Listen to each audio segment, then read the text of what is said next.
last month, I don't know what the number was, 60% of the Americans thought that the Hamas used an excessive force.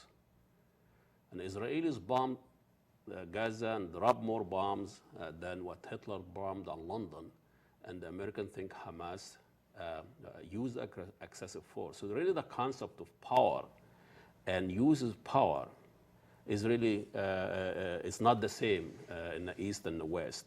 And we have here a great guest, Fouzi Slisli, is a professor at the St. Cloud University.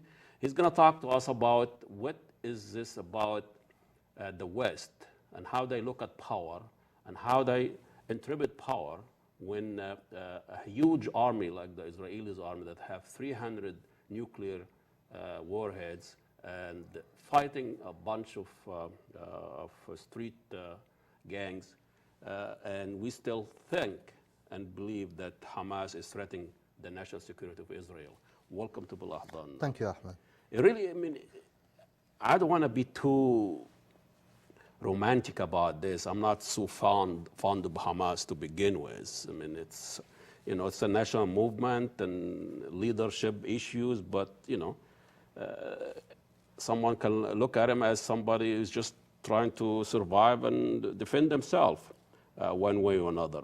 But without getting into the politics of this, when we look at the use of power, and somebody was saying, you know, in a war, you want to kill as many enemies as possible, regardless. And that's how the West operates, you know.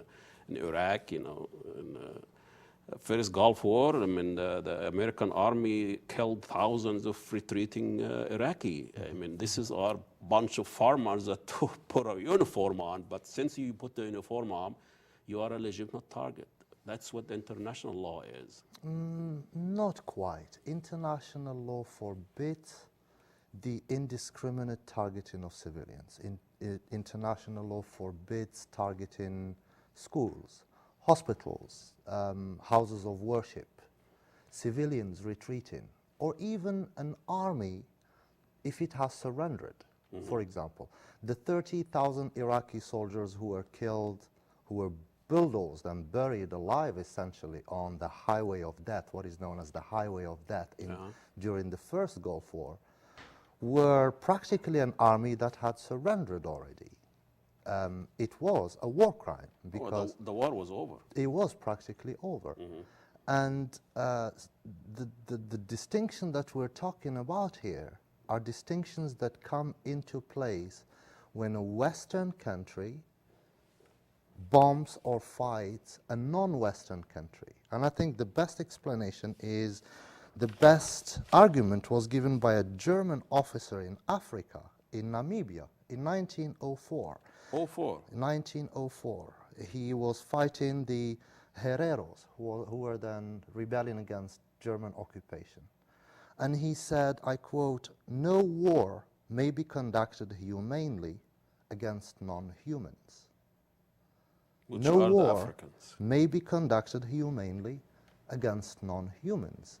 If you have the assumption that the people on the other side of you are non-humans, there is the sense that the rules of war, which means you respect civilians, you respect houses of worship, you don't cut off electricity, water, you don't use starvation as a weapon, all those rules don't apply anymore.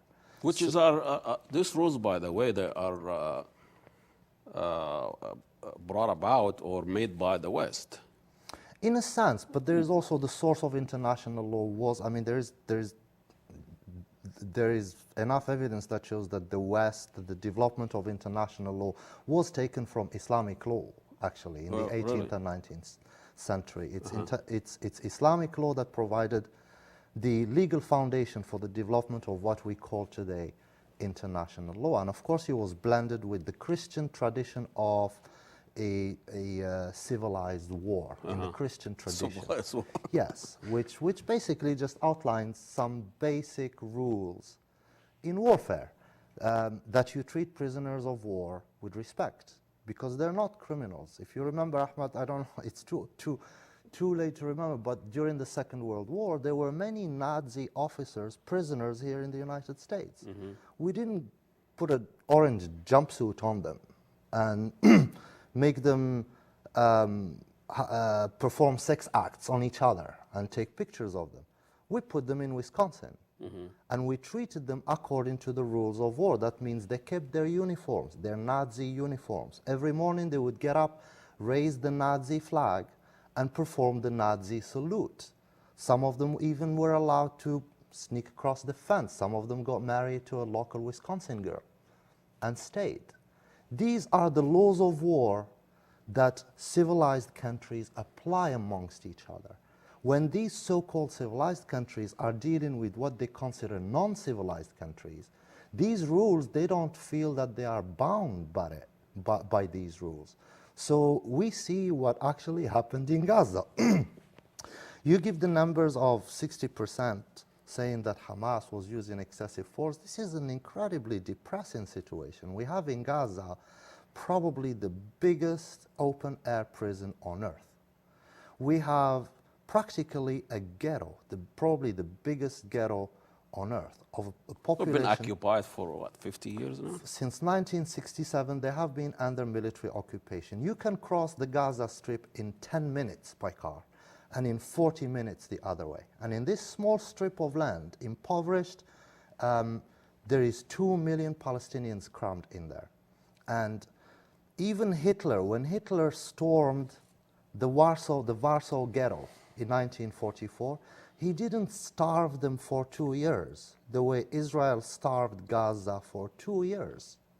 This is the use of starvation as a weapon of war. And it's a war crime because you are punishing the children, the women, the elderly. You are not discriminating.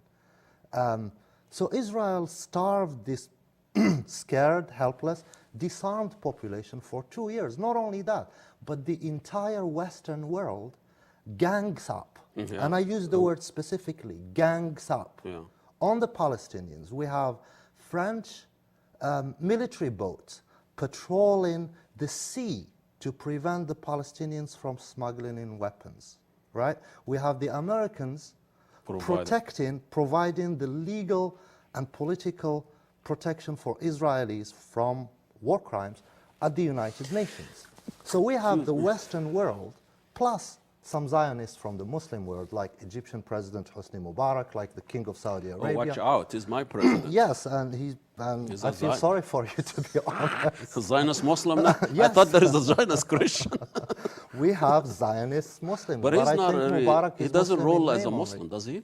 Not at all. He Yeah. ruled as a Somebody has the power. as an ally of Israel and as an American. I was in Cairo during the bombing, the first few days of the bombing in Gaza. And my house is practically across from the American embassy and also across from the parliament, Egyptian parliament.